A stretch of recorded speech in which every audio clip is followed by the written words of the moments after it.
So he's riding. It's like you got to keep putting the quarters in. If you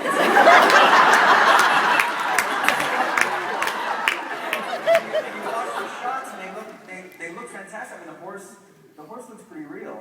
But then the camera just gets ahead of the truck a little bit, and you see him on this. Like,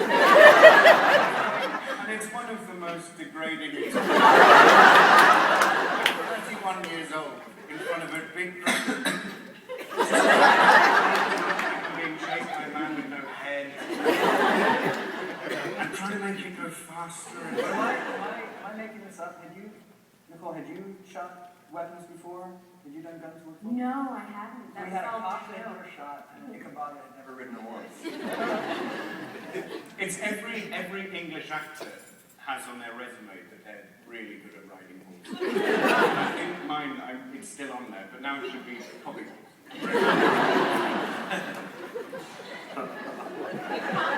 We probably also won't see Ichabod driving in season 2, I hear, right? Yeah, well, we're working on drive, right? Have you driven? I can't drive. And Tom tells us he's going to learn to drive in England, so everything's going to be great. We're like, wrong side of the road. I'll learn with Ichabod.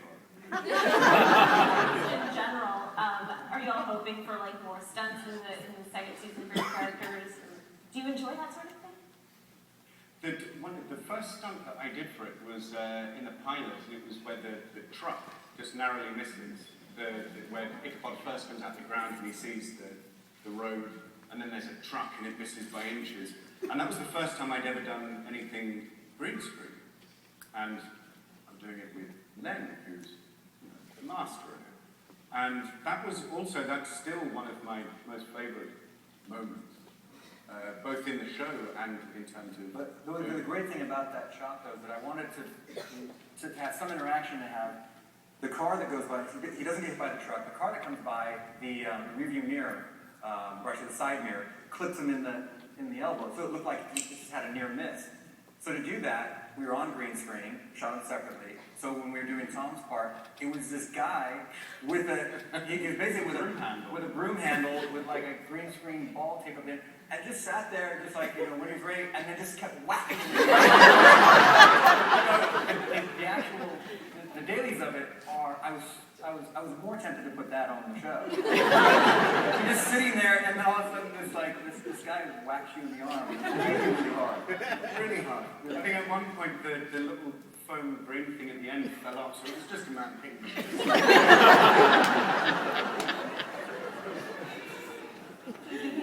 Right. Tom, as far as like Ichabod's posture goes, is that something you have to work on as much as like the stuff? Yeah, I mean the coat helps. I was saying to somebody the other day that since doing the show I've started standing a lot better than I ever had before. Yeah, I think that it's something that I thought a lot about, the physicality of it. You did that in the audition. Sorry? I don't know if you know, you did that in the audition. I was actually whispering about it, I can tell you now, but you did this, your posture was very, but you did a kind of a sideways glance that you had a dirty secret the whole time. And I'd actually kind of start to move the camera, like, I'm actually trying to get a close-up of you, and you kept going a close-up. It becomes part of, that's Ichabod's posture and language of, and it's kind of looking over his shoulder a little bit, but you were doing that from the beginning, which at first I didn't know what you were doing. And it's become part of his... That's a good part of having the collar up, because even in the audition I had a big coat with a big collar. Yeah. And I just thought, actually it's quite cool just giving Nicole a little side eye. And actually it's really helpful for the part as well.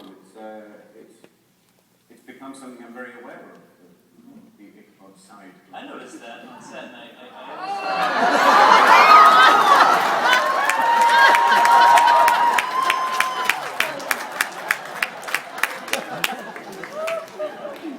I thought people just liked my answer.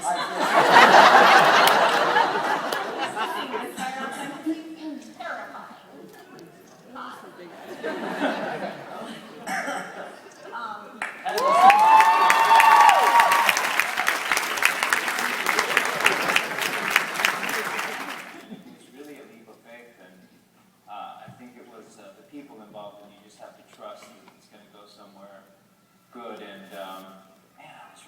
I think it was Brandon in the poll what his reaction was. Oh, I sent John an email, and I said, I'd love to have you in the show and doing this Sleepyhollow, and told him a little bit about it.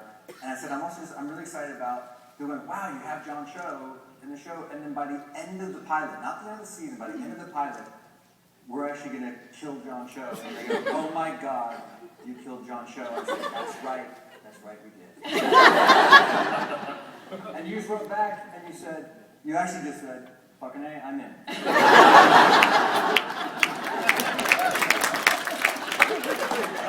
just want to point out that Len has a habit of killing me. Total Recall destroyed my body. This one murdered me again. So let's keep it going, man.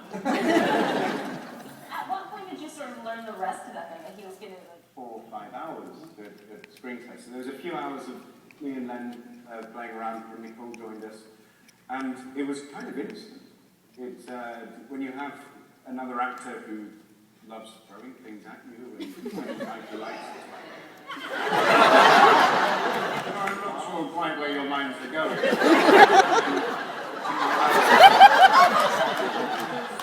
been hanging around with John Cho too much. Yes, it was good. I actually heard an interesting story. He was cast off of the tape. Can you tell me about? Well, it was a funny thing that happened. Sex tape. Oh, wait, no. Take it all the way out. Ichabod was originally American. He was not British. And we auditioned a lot of people, and it very quickly became clear that we do not manufacture men in the United States.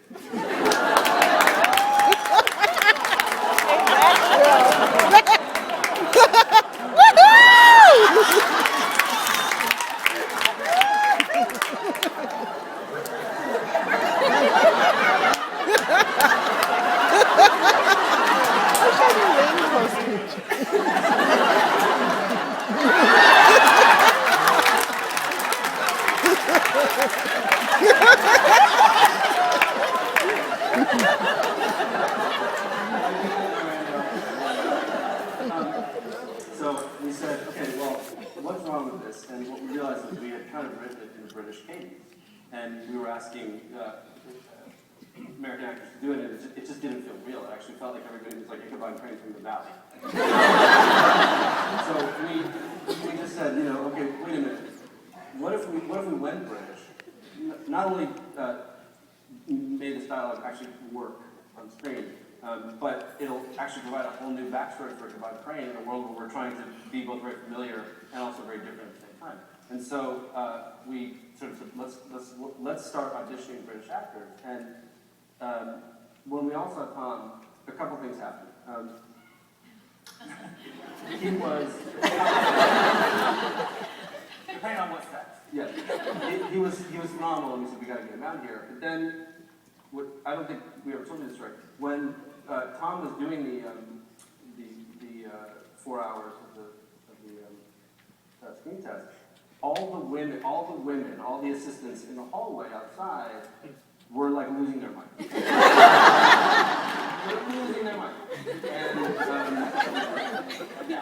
And me. We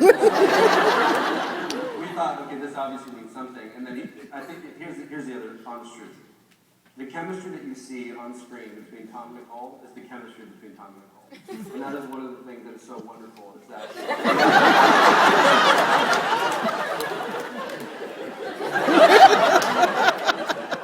Which one's Nicole?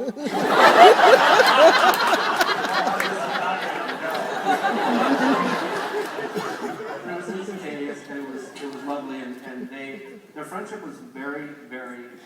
It was instantaneous, and I think somehow it translated into everything that happened between them on screen. And it's been a gift, I think, that our entire cast, all of them wonderful, all of them wonderful, and everybody gets along so well. And that, I think somehow that's found its way into the writing of the show. And it makes us want to elevate the material for this incredible cast. You can't have a kimono vibe.